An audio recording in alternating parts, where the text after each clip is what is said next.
programa Diálogos Comunitários foi pensado no sentido de ampliar ou de buscar potencializar esse papel de um Ministério Público que possa ser, além de todas as suas outras formas de atuação, possa ser aquele agente capaz de atuar como mediador de uma conflituosidade social instalada. E aí, no caso do projeto, muito voltado às questões relacionadas ao direito à cidade, sobretudo quando a gente diz no tocante ao direito à moradia adequada e tudo que está no entorno do direito à cidade. As ações que hoje são tidas como ações replicadas pelo programa já eram correntes em várias promotorias do Estado. Só surgiu a possibilidade de identificar essas práticas, buscar um apoio extra-institucional para que essas práticas pudessem ser aperfeiçoadas e, a partir disso, pudessem ser replicadas para outros promotores e promotoras que ainda não tinham atuado sobre um enfoque de trazer a população afetada pelas violações para participar da construção das soluções ou mesmo da demanda que seria então apresentada à Justiça para resolver e para solucionar esses conflitos coletivos.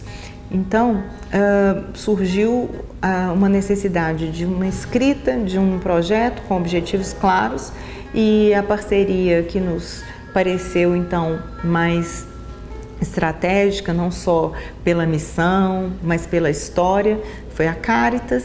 E nós tivemos a sorte de sermos contemplados por uma doação da Fundação Ford e de termos também o interesse da Caritas brasileira em ser uma parceira do Ministério Público. A mobilização social, que aí é o forte do trabalho da Caritas, né? É a Caritas apoiando os movimentos sociais que têm ação nesses lugares, né? Então, a partir da necessidade, a gente vai bater junto com os movimentos sociais na porta e vamos fazer que a política pública chegue até essas pessoas que muito precisam, né? Que devia ser realmente prioridade da política pública. Né? O Diálogos tem algumas, como eu disse, algumas atividades, algumas frentes de atuação, né? A gente vai estar sempre prestando apoio comunitário às promotorias de direitos humanos, né? Esse apoio pode vir junto às ocupações, junto à regulação urbana de algumas comunidades. Então, quando nos é demandado pelas promotorias de direitos humanos, a gente vai prestar esse apoio de ir, conversar, articular junto à comunidade e promover essa ponte entre a comunidade e o Ministério Público, né? Facilitando o diálogo, assim. No ano de 2017, a gente acompanhou mais de perto 5 comunidades. A gente acompanhou a comunidade Taquaril, né, com um grupo de mulheres que também estão mobilizadas em torno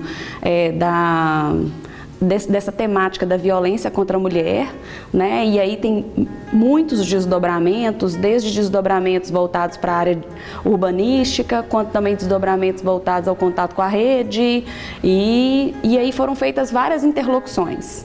Por último, a gente tem acompanhado o movimento delas de buscar regularização para uma feira que provavelmente deve acontecer na região do Taquaril. O objetivo da gente é regularizar aqui no bairro um espaço específico onde a gente possa realizar muitas culturas, né? Discutir a questão do enfrentamento à violência contra a mulher e trazer essa mulher, abrigar ela nesse grupo, ensinar os nossos saberes e incorporar ela nesse espaço de produção que a gente está construindo e que a gente quer que seja aqui nessa praça, né? Então a gente quer trazer muita vida, muita cultura, muito conhecimento e a gente quer trazer muita qualidade de vida, muito amor mesmo, muita confraternização, muita tranquilidade entre os lares, né?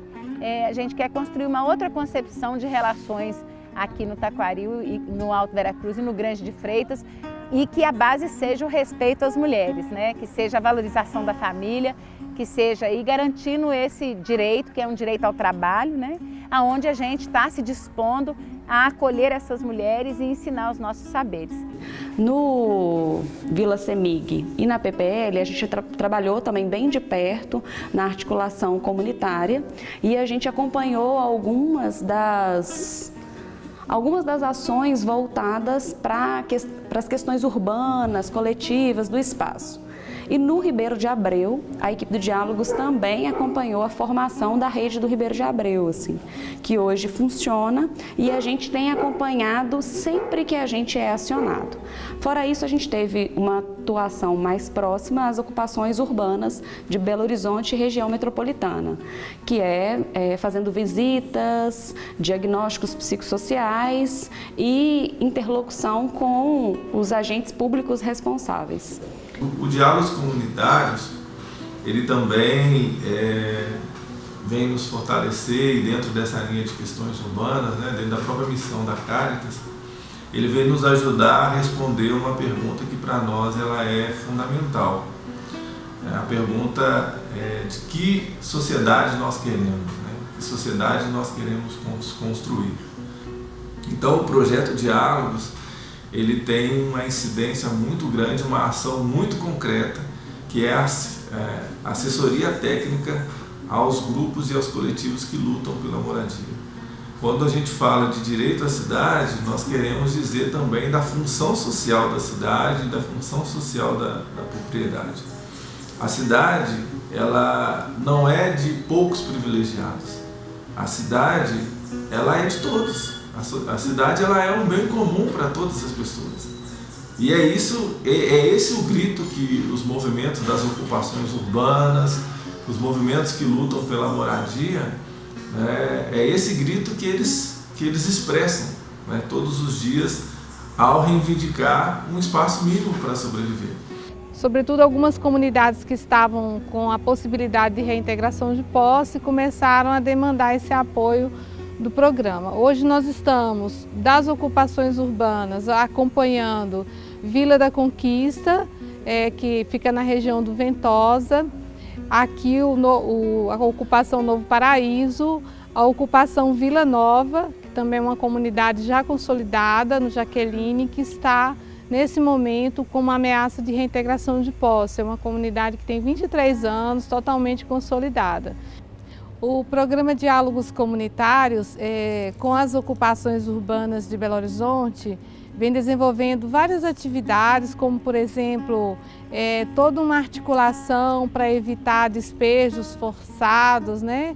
Reverter algumas liminares de reintegração de posse, numa luta aí junto com as instituições do sistema de justiça, como Defensoria Pública, Ministério Público, o próprio Judiciário, mas também um trabalho de mobilização junto com as comunidades para ajudar no seu processo de organização interna, né, de mobilização, a luta pela água, como no caso aqui do Novo Paraíso, né, que a Promotoria de Direitos Humanos, com o programa Diálogos, né, fez toda uma articulação junto à Copasa. Que a gente abriu um processo no MP, no Ministério Público, contra a Copasa, por falta de água. Chegamos a passar aqui mais de mês sem água. Tivemos várias reuniões no percorrer desse processo com a Copasa sempre negou a colocação da água na comunidade, alegando que era um terreno invadido, aquela coisa toda, que a gente nunca tem, né? Nunca tem voz na cidade. E quando foi uns 15 dias atrás, a gente conseguiu uma reunião no Ministério Público, através dessa ação que já existia lá há 2 anos e pouco.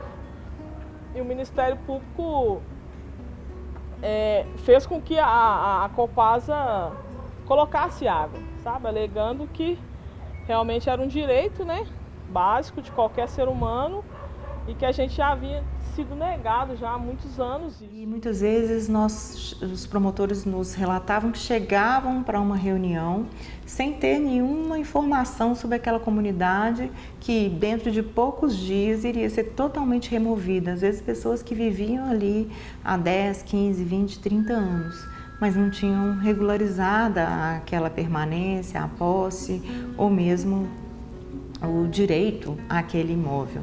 É claro que há uma verdade processual, há os instrumentos ali dentro daquele processo e isso, cada processo, cada caso é um caso.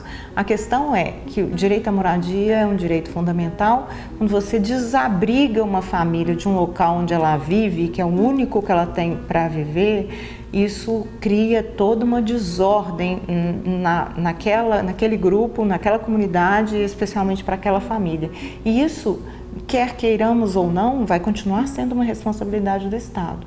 E só podemos opinar e atuar com legitimidade nesses casos se nós conhecemos os dois lados. Não só o lado da reintegração de posse, que é trazido para a decisão judicial, que nos vem para parecer, mas também o lado daquelas pessoas que vão sofrer as consequências do cumprimento dessa decisão.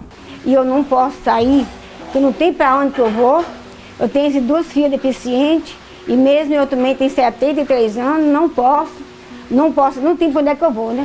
Eu com meu filho tenho 23 anos, vai fazer 23 anos que a gente mora aqui. Quando meu filho entrou aqui, isso aqui era um matagal. Aqui, aonde que nós mora, era um batedor de lixo, tinha muito inseto, muito caco de vidro, tudo que não prestava tinha aqui. Então agora, depois da gente lutar tanto, sacrificar, sair às meia-noite para trabalhar, correndo até risco de vida para a gente querer vir tirar nós daqui, isso foi muita luta que nós teve aqui. Muita luta, não foi pouca não. Falou que não tinha dono, depois apareceu 3 donos. Quem que é verdade? Quem que é dono? A população precisa, a gente são carentes. Vai morar mais de 250 famílias na rua, vai colocar na rua?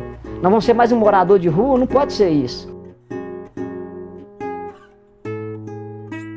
Foi muito positiva a mobilização de uma comunidade em Belo Horizonte por uma linha específica de ônibus que atendesse à sua demanda com um preço que fosse possível ser pago pelos usuários. Era um percurso muito curto, mas que ligaria aquela comunidade ao metrô.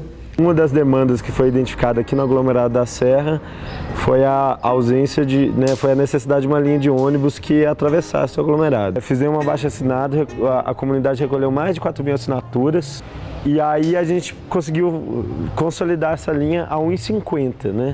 Dadas as circunstâncias do que é o sistema de ônibus na cidade, a pressão que as empresas de ônibus fazem, a gestão, o sistema de concessão da BH Trans, ter conseguido essa linha com suplementares é uma grande vitória de verdade e abre uma brecha, né? Que eu acho que é uma das coisas mais importantes, assim, que é um precedente para que novas linhas, novos busões da comunidade possam vir e a gente tem certeza assim que o programa Diálogos Comunitários e o Ministério Público foram grandes parceiros nisso, ajudaram a gente assim demais. E na verdade agora tem uma nova etapa que é consolidar essa narrativa, consolidar a memória do que foi esse processo de luta e já ir em outras comunidades com esse aprendizado e buscar por novas linhas mesmo. Então a gente não tem um ônibus escolar gratuito, a gente não tem, que a prefeitura não fornece. A gente paga uma passagem cara daqui no São Benedito, R$ 4,85. Deveria ter um circular, né, aqui dentro do bairro para ajudar com a passagem de R$ 1,50 para circular os bairros e levar a gente até no 0 hora por R$ 1,50, porque lá na Serra foi conseguido isso. As promotoras populares conseguiram isso na Serra.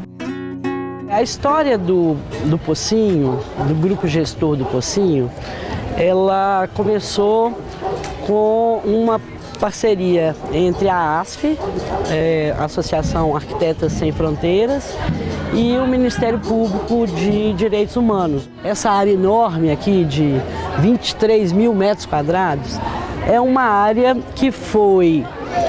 As famílias que moravam aqui há mais de 30, 40, 50 anos, elas foram removidas sob a alegação de que isso é uma área de preservação.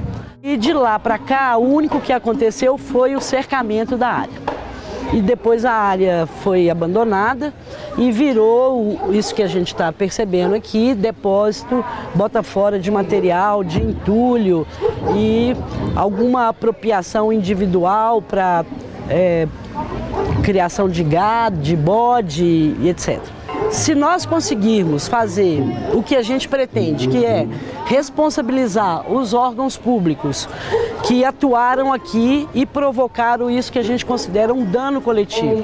Se a gente conseguir responsabilizar, né, no caso a Urbel, a Prefeitura de Belo Horizonte, e exigir dela a reparação dos danos, essa reparação seria feita pelo próprio grupo gestor. Então, na medida que se destinassem verbas, recursos públicos para a recuperação dessa área, para a recuperação desse dano que é evidente, isso seria feito em processos autogestionários. Os moradores do lugar, o grupo gestor, que ali naquele lugar a gente quer fazer a sede do grupo gestor, ele então faria a gestão desse recurso sob a fiscalização do Ministério Público. Então esse seria o apoio esperado do Ministério Público. A metodologia libertadora na qual você constrói o processo que vai fazer com que a sua ação também seja transformadora. Então o projeto Diálogos, ele trabalha através da educação de base, né, através de grupos focais, através de reunião nas comunidades, né, nas periferias da região metropolitana de Belo Horizonte, do estado, onde nós somos chamados, a fim de empoderar essas pessoas que muitas vezes têm o seu direito violado, o seu direito negado, né, empoderá-las e ajudá-las a perceber que elas são cidadãos e cidadãs de direito. Uma das atividades do projeto é o curso Promotoras Populares, que no ano de 2017 nós tivemos a primeira edição, começando em março e terminando em junho. Contou com aproximadamente 50 mulheres participantes do curso, a primeira edição.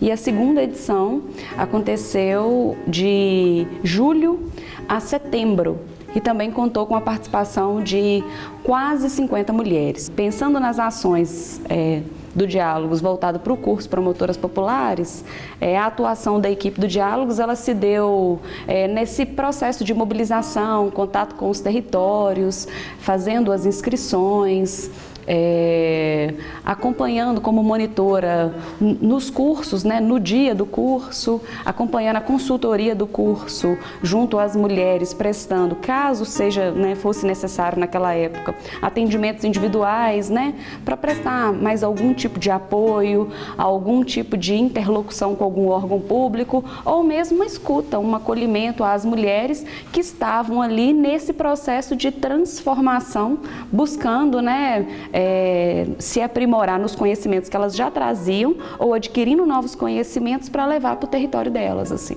Eu falo que esse curso para nós foi maravilhoso. Eu digo que abriu o grande livro do saber. E hoje a gente sabe onde direcionar essa mulher que sofreu agressão. E também através do curso nós tivemos, assim, um dos nossos sonhos foi realizado, que é a nossa casa acolher. Quanto mais a gente busca o conhecimento, quanto mais a gente busca os nossos direitos, só faz fortalecer. E quanto mais a informação ela chega, né, menos atropelado a gente é. Porque quando você tem informação, você faz parar a questão que está o tempo inteiro te menosprezando, te inferiorizando. Então, quando você tem conhecimento, isso não deixa acontecer, assim. E o curso me deu assim um norte, que você tem que ter conhecimento dos seus direitos. Você tem direitos e tem que correr atrás deles.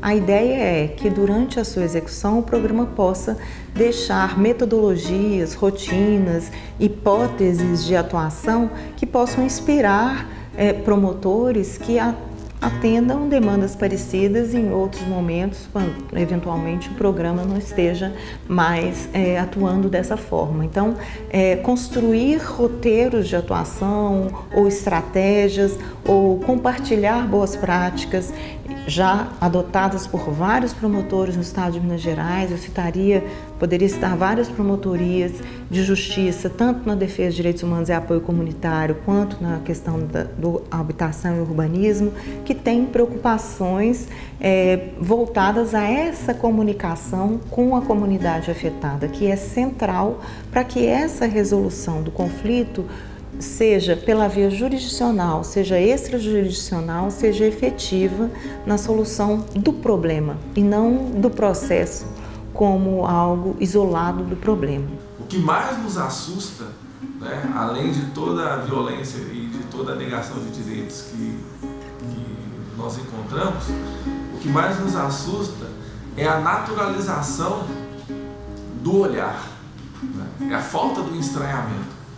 Se nós estamos numa sociedade desigual e injusta, é preciso haver um incômodo, é preciso haver um estranhamento.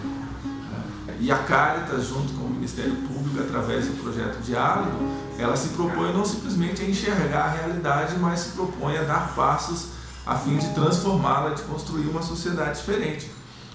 O projeto Diálogos, ele quer responder, ele quer ajudar a construir um mundo diferente, uma sociedade diferente, uma sociedade onde todas e todas, com as suas diferenças, né, com as suas diversidades, né, com as suas riquezas, né, possa acolher e construir um mundo de justiça e de paz. É esse o nosso desejo e é para isso que a gente vai continuar sempre lutando.